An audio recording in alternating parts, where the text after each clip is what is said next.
War weapons have been a part of Call of Duty Zombies since the very beginning, but which 5 are the worst of them all?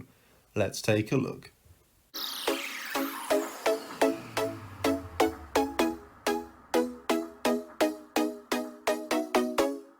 Hi guys, and welcome back to another top 5 zombie video, and today we're going to be ranking the top 5 worst wall weapons from World at War, Black Ops 1 and Black Ops 2 zombies.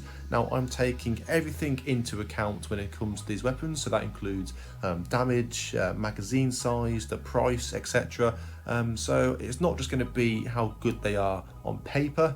And also guys, just quickly, I am trying to get to 1,000 subscribers, so if you could help me out and show your support, that would be excellent. But without further ado, let's move on to the list.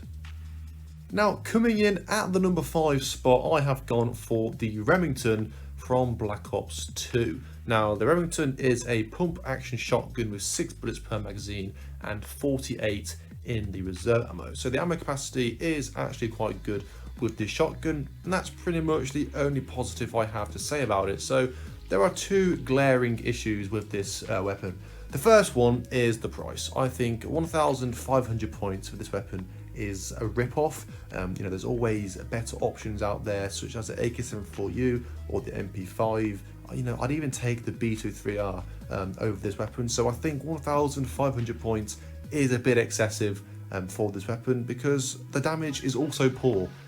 I think for pump action shotgun, you do expect a reliable one-shot, one-kill, and this weapon does not provide that.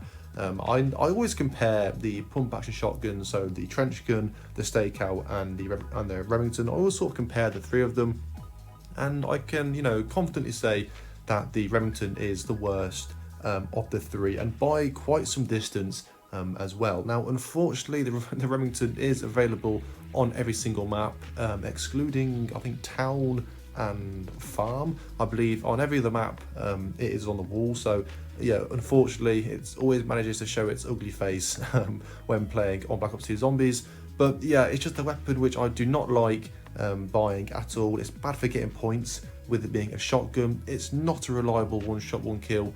And yeah, I just think it's a very sluggish shotgun. It's weak, and yeah, I do think it does deserve to be on this list. So I'm going to put it in at the number 5 spot. Up next, at the number 4 spot, I have gone for the bar from Verrückt, and Verrückt specifically.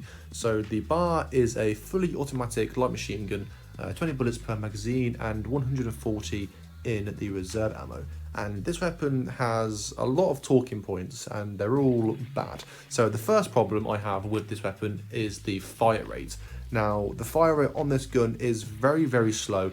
It's the slowest shooting fully automatic weapon from World at War, Black Ops 1 and Black Ops 2. It shoots even slower than the HK-21, and it is also, I don't think, very powerful either. So it's not really reliable for carrying out high damage against the zombies, and there's always sort of other weapons out there which are worth buying over the bar. So you have the Thompson, the MP40, even the STG to some degree. They're all better options when it comes to damage and ammo capacity. But even if we exclude those two problems, there's also something else, and that is the price. So the price of this weapon costs 2,500, a whopping £2,500. I mean, that is just pure daylight robbery. You are being mugged off for paying that price for this weapon. So it costs the same price as Juggernaut. I mean, why?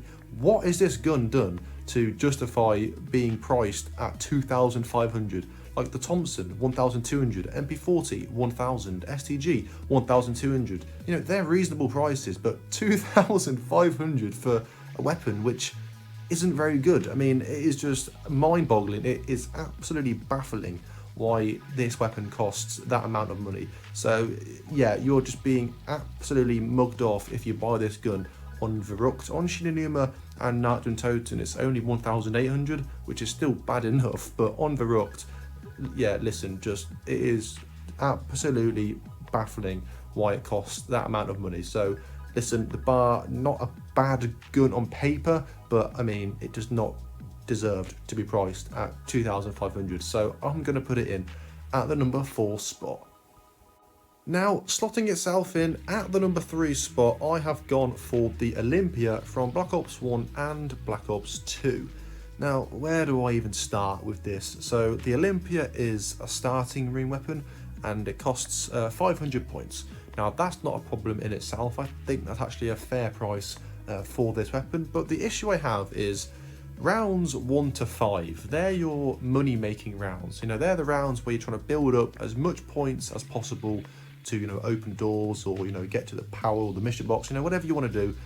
You know, that is the crucial stage of the game where you want to get as many points as you can. And the Olympia is literally the worst weapon to try and accomplish that, because it's a shotgun. So you're only going to get 60 points per kill, you know, 100 if you aim for the head. And you can just go and buy the M14, which is basically better in all areas. It has more ammo, it's better for getting points, it's got a faster reload, it's got, you know, just everything's better on the M14 than the Olympia. And it also costs the same price, so I don't really see any benefit at all in buying the Olympia. Yes, okay, it's, you know, one shot kill up until round 4, but you don't want to be killing zombies in one shot, you know, on round 4, because you know, you're trying to get as much points as you can. So it's sort of like a flawed weapon to have in the starting room. I don't really like it in any. I don't think I've ever bought it properly. The only time I would buy it is if I wanted to pack-a-punch it. I mean, the pack-a-punch Olympia is quite good, but I mean, listen, that's not enough to keep it off this list. It's like, it's bad for getting points. It's got dreadful range with it being a shotgun. It's 2-shot kill on round 4.